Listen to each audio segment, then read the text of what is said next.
نحمدہ ونصلی علی رسولہ الکریم اما بعد۔ آج آپ حضرات کے سامنے سورہ اخلاص کے حوالے سے چند ایک باتیں عرض کریں گے۔ جتنی ضروریات انسان کی ہوتی ہیں، جتنی مشکلات اور پریشانیاں ہوتی ہیں، ان تمام مشکلات اور پریشانیوں سے بچنے کے لیے اللہ تعالیٰ نے جو اپنا نسب نامہ بیان کیا ہے سورہ اخلاص کی صورت میں، اس کے اندر اللہ تعالیٰ نے بہت سے اسرار و رموز رکھے ہوئے ہیں۔ سورہ اخلاص ایک عجیب صورت ہے کہ سورہ اخلاص کے بارے میں علماء امت نے فرمایا ہے کہ کوئی شخص اگر اس کو 1000 مرتبہ ایک جگہ پر بیٹھ کر، ایک ہی حایت میں بیٹھ کر 1000 مرتبہ پڑھ لیتا ہے تو یوں سمجھ لو کہ گویا کہ اس نے اسم اعظم پڑھ لیا، اور اس کے بعد اللہ تعالیٰ سے جو دعا کرتا ہے اللہ تعالیٰ اس کی دعا کو پورا فرماتے ہیں۔ اور اس کا جو مرکزی مضمون ہے وہ اس کے اندر اللہ تعالیٰ کا ایک خفیہ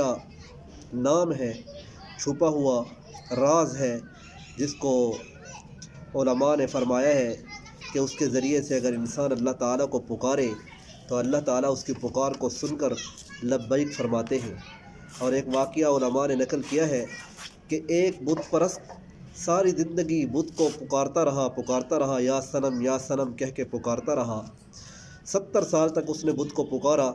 لیکن اس کو کہیں سے کوئی صدا نہ آئی۔ لیکن ایک دن ایسا ہوا کہ اس نے بھول کر یا سنم کی جگہ یا سمد پکارا، تو اللہ تعالیٰ کی طرف سے آواز غیبی آئی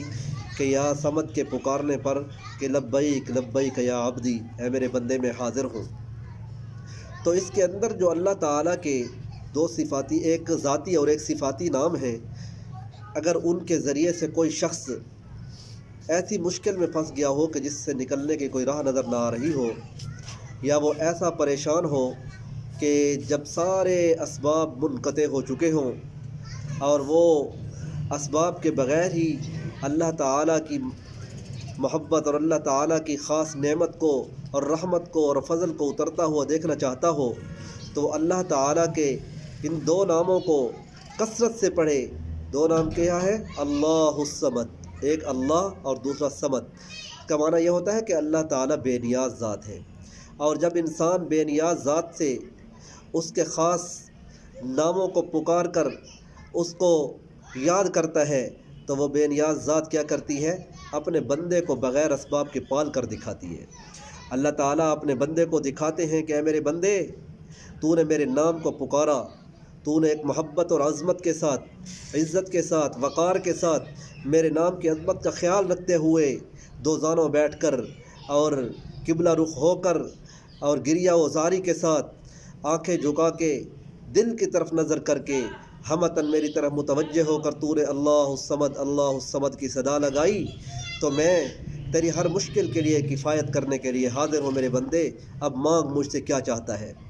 تجھے کیا چاہیے؟ تو میرے بھائیوں، انسان اس کے بعد اللہ تعالیٰ سے جو مانگتا ہے اللہ تعالیٰ وہ اس کو عطا فرماتے ہیں۔ کوئی کام ایسے ہوتے ہیں جو انسان کو ناممکنات میں سے نظر آتے ہیں کہ یہ فلاں کام ایسا ہے جو ناممکن ہے، ہو ہی نہیں سکتا۔ میرے بھائیوں، میرے لیے ناممکن ہے، دنیا والوں کے لیے ناممکن ہے، مانگنے والے کے لیے ناممکن ہے، لیکن دینے والے کے لیے کوئی کام بھی ناممکن نہیں ہوتا۔ اللہ تعالیٰ کی بارگاہ اقدس کے اندر جب انسان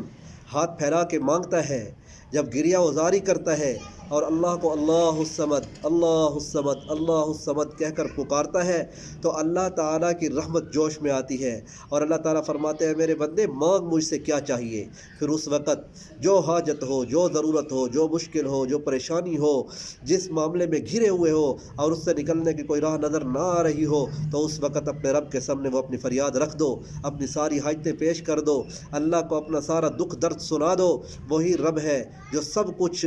بنانے والا، بگڑیوں کو بنانے والا، بے اولادوں کو اولاد دینے والا، جن کے رشتے نہیں ہوتے اللہ تعالیٰ ان کے رشتے کرانے پر قدرت اور کمال رکھتے ہیں۔ علماء نے لکھا ہے کہ جس شخص کا رشتہ نہ ہو رہا ہو اس کے لیے فرماتے ہیں کہ اگر کہیں سے بھی رشتہ نہ آتا ہو، یا رشتہ تو آتا ہو لیکن آنے کے بعد لوگ اس کو پسند نہ کرتے ہوں، دیکھ کے چلے جاتے ہوں، دوبارہ نہ آتے ہوں، تو علماء نے لکھا ہے کہ کوئی شخص اگر اللہ الصمد کو 11 تسبیح مطلب 1100 مرتبہ ڈیلی پڑھتا ہے، وہ لڑکی ہے یا لڑکا ہے۔ اگر لڑکی پڑھے گی 1100 مرتبہ ڈیلی تو اس کے لیے حکم یہ ہے کہ وہ گھر سے اکیلی باہر نہ نکلے۔ کیوں کہ اگر وہ اکیلی نکلے گی تو اللہ تعالیٰ نے اس میں اتنی تسخیر رکھی ہوئی ہے کہ اگر وہ اکیلی نکلے گی تو لوگوں کی گندی نظروں کا وہ نوالا بن جائے گی۔ تو اس لیے فرماتے ہیں کہ اس کو چاہیے کہ وہ اللہ الصمد کا تکرار کرتی رہے اور اس کے بعد اللہ تعالیٰ اس کے گھر کے اندر اتنے اعلیٰ اور اچھے سے اچھے رشتے اس کے دماغ کے مطابق، اس کی چاہت کے مطابق اللہ تعالیٰ اس کو رشتے عطا فرمائیں گے، اور ان میں سے جو رشتہ اس کو مناسب نظر آئے اللہ تعالیٰ کا نام لے کر وہاں پر ہاں کر دے۔ اس کے بعد دیکھے کہ اللہ تعالیٰ کیسی خوشیاں، کیسی راحتیں، کیسا سکون نصیب فرماتے ہیں۔ اللہ الصمد کے اندر اللہ تعالیٰ نے بہت بے پناہ فوائد رکھے ہوئے ہیں۔ جو شخص اس صورت کو پڑھتا ہے یا اس صورت کے اندر جو خاص ایک